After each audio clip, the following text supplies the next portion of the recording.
दोस्तों कहानी की शुरुआत आज के समय से 100 साल पहले शुरू होती है। यहाँ पर हम कुछ आदिवासी लड़कियों को देखते हैं जो बर्फीले पहाड़ों में घूम रही थीं। इसी दौरान एक ठरकी आदिवासी चिंकू चिलगोजे की नजर उन लड़कियों पर पड़ जाती है। दरअसल चिंकू चिलगोजे के कबीले में कोई भी लड़की नहीं थी, इसलिए वो उन लड़कियों को देखकर बहुत खुश हो जाता है और सोचने लगता है कि आज तो मैं एक लड़की के साथ मजदूरी करके ही रहूंगा। जिसके बाद वो अपने कबीले में आकर अपने बाकी दोस्तों को भी उन लड़कियों के बारे में बताने लगता है। कहता है कि भाइयों, आज के बाद तुम्हें हाथ गाड़ी चलाने की जरूरत नहीं है, क्योंकि कुछ सुंदर लड़कियां हमारे कबीले की तरफ ही आ रही हैं और मुझे पूरा भरोसा है कि वो हमसे अपनी पिंकी पिटवाना चाहती हैं। अब ये सुनकर वो सभी ठरकी लौंडे खुश हो जाते हैं और नाचते गाते हुए उन लड़कियों के पास जाने लगते हैं। वहीं बाहर वो लड़कियां आसपास ही घूम रही थी और तभी अचानक वो लौंडे आकर उन पर हमला बोल देते हैं। उनके हाथ में जो भी लड़की लगती वो पहले तो उसे बेहोश करते और फिर उन्हें उठाकर अपने साथ गुफा में ले जाते। वहीं चिंकू चिलगोजा भी शातिर शीला के पीछे पड़ा हुआ था और वो जल्दी ही उसे घेर लेता है। वो उसे मारकर बेहोश करने ही वाला था कि तभी शातिर शीला खुद ही उसके नजदीक आने लगती है।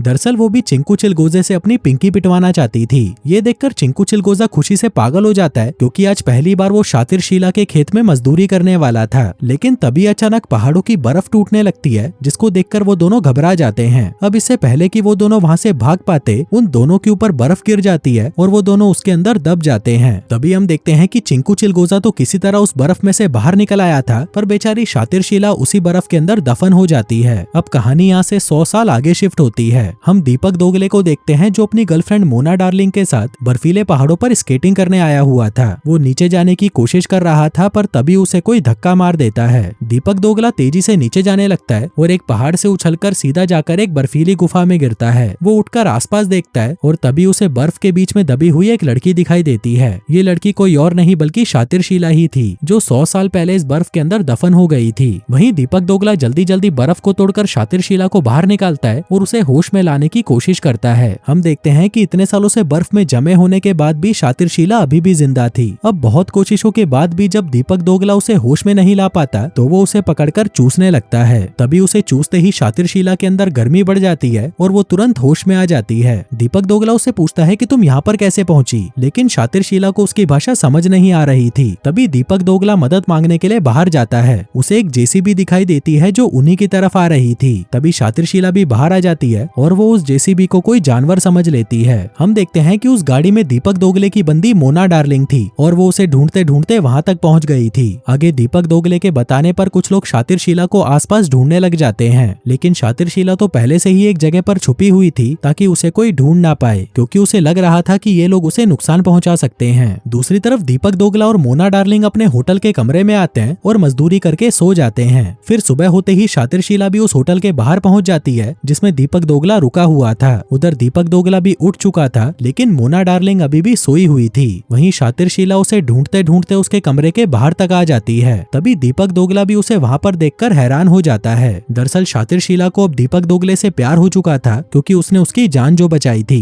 वहीं दीपक दोगला मोना डार्लिंग को उठाने लगता है। तभी शातिर शीला की नजर एक हवाई जहाज पर पड़ती है। वो उस जहाज को एक डायनासोर समझ लेती है और डरकर वहां से भाग जाती है। उधर मोना डार्लिंग भी नींद से जाग जाती है, लेकिन जब वो कमरे से बाहर देखती है तो उसे वहां पर कोई नहीं मिलता। उसे लगता है कि शायद दीपक दोगला बीवली गींड हो चुका है। वहीं दीपक दोगले को पूरा भरोसा था कि वो लड़की सचमुच में है, इसलिए वो उसे अकेले ही ढूंढने का फैसला करता है। आगे वो अपनी गाड़ी में बैठकर उसे ढूंढता हुआ इधर उधर भटकने लगता है, लेकिन तभी हम देखते हैं कि शातिर शीला तो उसी की गाड़ी में छुपकर बैठी हुई थी। अब वो जैसे ही उसके सामने आती है तो उसे देखकर दीपक दोगला घबरा जाता है, जिसके चलते उसकी गाड़ी पलट जाती है, लेकिन उन दोनों को कोई चोट नहीं आती। आगे शातिर शीला बाहर निकलकर उस गाड़ी को सीधा करने लगती है। वहीं अंदर बैठे दीपक दोगले की फटना शुरू हो जाती है कि इस लड़की में इतनी ताकत कहां से आई। फिर गाड़ी को सीधा करने के बाद वो दोनों वहां से निकल जाते हैं। दीपक को लग रहा था कि ये कोई पागल लड़की हो सकती है जो गलती से बर्फ में फंस गई होगी। वो उसे कहता है कि तुमने ये कैसे कपड़े पहने हैं, क्या तुम्हारे माँ बाप जंगल में रहते हैं? वैसे तुम दिखने में तो बहुत खूबसूरत हो, अगर तुम चाहो तो मैं तुम्हारे साथ यहीं पर मजदूरी कर सकता हूँ। लेकिन वहीं शातिर शीला को कुछ समझ नहीं आ रहा था कि ये चूतिया बोल क्या रहा है। फिर आगे एक जगह पर रुककर दीपक दोगला अपनी कार में पेट्रोल भरवाने लगता है। इसी दौरान शातिर शीला को वो गैस पाइप एक एनाकोंडा लगता है, इसलिए वो उसे दीपक से छीनकर अपने दांतों से काटकर फाड़ देती है। अब उसकी ये हरकत देखकर दीपक दोगले को यकीन हो जाता है कि ये सच में कोई पागल है, जिसके बाद वो उसे कार में बिठाकर एक मेंटल हॉस्पिटल के पास ले आता है। वो शातिर शीला को कार में ही लॉक करके डॉक्टर के पास आता है और उसे बताता है कि कल मुझे बर्फ के बीच में दबी हुई एक लड़की मिली थी और मुझे लगता है कि वो लड़की पागल है। अब उसकी उसकी ये बातें सुनकर डॉक्टर को लगता है कि शायद यही चूतिया पागल है, जिसके बाद उसे ही बांधकर एक कमरे में बंद कर दिया जाता है। दूसरी तरफ जब काफी देर बाद भी दीपक दोगला वापस नहीं आता, तब शातिरशीला गाड़ी का दरवाजा तोड़कर बाहर आ जाती है और दीपक दोगले को ढूंढने चली जाती है। वो जल्दी ही उसके कमरे के पास पहुंच जाती है जहां पर उसे बंद करके रखा हुआ था।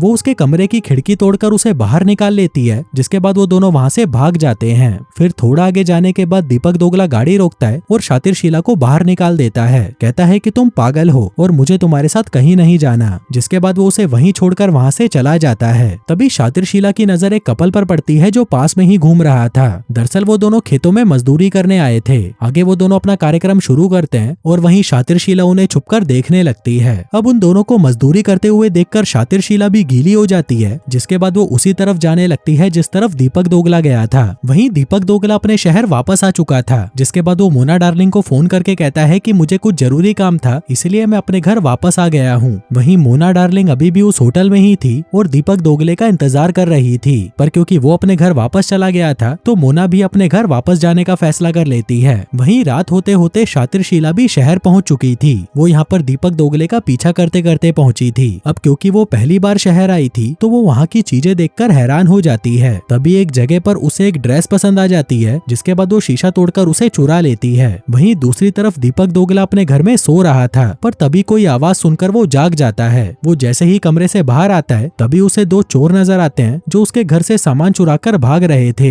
अब दीपक दोगले को देखकर वो उसे दबोच लेते हैं और उसे कुत्ते की तरह पेलने लगते हैं। लेकिन इसी दौरान शातिरशीला भी वहाँ पर आ जाती है और आते ही उन दोनों चोरों पर टूट पड़ती है। वो उन्हें भी कुत्ते की तरह पेलती है, जिससे डरकर वो दोनों चोर वहाँ से भाग जाते हैं। वहीं दीपक दोगला उसे इस तरह लड़ते हुए देखकर समझ चुका था कि ये कोई पागल नहीं है, जिसके बाद वो शातिरशीला से कहता है कि अब तुम यहीं पर मेरे साथ रहोगी और अगर तुम्हें अपनी पिंकी पिटवानी हो तो तुम कभी भी मुझे बिना शर्म किए बोल सकती हो। इसके बाद वो दोनों टीवी पर मजदूरी वाली फिल्में देखने लगते हैं। वहीं शातिरशीला ने तो पहली बार टीवी देखा था, इसलिए वो उसे देखकर हैरान हो जाती है। अब ऐसी फिल्में देखकर वो दोनों गर्म हो चुके थे। जिसके बाद दीपक दोगला शातिरशीला को नहाने के लिए कहता है। वो उसे बाथरूम में भेज देता है और उसे बताने लगता है कि उसे कैसे नहाना है, लेकिन शातिरशीला को उसकी कोई बात समझ नहीं आती और वो कमोड के पानी से ही नहाना शुरू कर देती है। फिर अगले दिन वो दोनों मार्केट में जाते हैं, जहाँ पर दीपक दोगला शातिरशीला के लिए कपड़े खरीदता है। जिसके बाद वो उसे मस्त माल बनाकर पूरे शहर में घुमाने ले जाता है। उधर दूसरी तरफ मोना डार्लिंग दीपक दोगले के घर पहुंच जाती है और वहां पर आते ही वो शातिरशीला के कपड़े पहनकर नाचने लगती है। उसे लग रहा था कि शायद दीपक दोगले ने ये ड्रेस उसके लिए खरीदी है। इसी बीच दो पागल खाने के डॉक्टर उसे नाचते हुए देख लेते हैं। उनको लगता है कि शायद ये कोई पागल है, इसलिए ये ऐसे कपड़े पहनकर नाच रही है। वो चुपके से उसके घर में आते हैं और मोना डार्लिंग को बेहोश करके उसे अपने साथ पागल खाने ले जाते हैं। फिर थोड़ी देर बाद जब उसकी आंख खुलती है तब वो खुद को पागल खाने में पाती है और वो दोनों डॉक्टर उसे ही देख रहे थे।